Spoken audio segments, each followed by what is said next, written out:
मी आपल्याला अशी गोष्ट सांगणार आहे ज्यामुळे निश्चित अर्थाने आपल्याला ऊर्जा मिळेल. ज्या व्यक्तीबद्दल सांगत आहे ती एक कवयित्री आहे, लेखिका आहे. तिने आपल्या डोळ्यांनी जग कधीच पाहिलं नाही, परंतु तिने लिहिलेल्या गीतांमुळे खूप साऱ्या लोकांना प्रकाश मिळाला. मी आपल्याला सांगत आहे फॅनी क्रॉस्बी यांच्याबद्दल. फॅनी क्रॉस्बी यांचा जन्म 19व्या शतकामध्ये अमेरिकेमध्ये झाला. फॅनी क्रॉस्बी या 6 आठवड्याच्या असताना डॉक्टरांच्या एका चुकीमुळे त्यांचे डोळे गेले. फॅनी क्रॉस्बी आंधळ्या झाल्या, परंतु त्यांनी कधीच तक्रार केली नाही की त्यांना डोळ्यांनी काहीच दिसत नाही. उलट ते म्हणत होत्या, जर मला डोळे असते तर मी प्रभू येशू ख्रिस्ताला इतक्या जवळून पाहू शकले नसते. कारण की त्यांच्या अंतःकरणामध्ये प्रभू येशू ख्रिस्त होता, त्यांच्या अंतःकरणामध्ये देवाचा प्रकाश होता.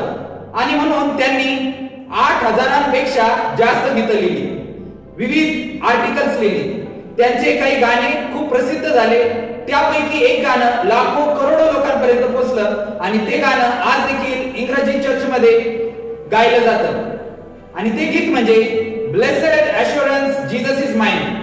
फॅनी क्रॉस्बी यांच्यासाठी त्यांचा आंधळेपणा कधीच देवाची सेवा करण्यासाठी अडथळा ठरला नाही, कारण की देवबापाने त्यांचा उत्तम असा उपयोग करून घेतला.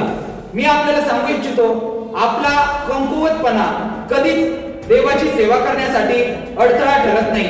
देवबाप आपला नेहमी उत्तम असा उपयोग करू शकतो.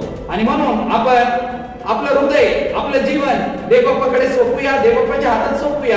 तो निश्चित अर्थाने फॅनी क्रॉस्बीला ज्या रीतीने उपयोगात आणलं, त्यांचा उपयोग ज्या रीतीने करून घेतला, तशाच प्रकारे तुमचा आणि माझा उपयोग देखील करून घेईल. God bless you all.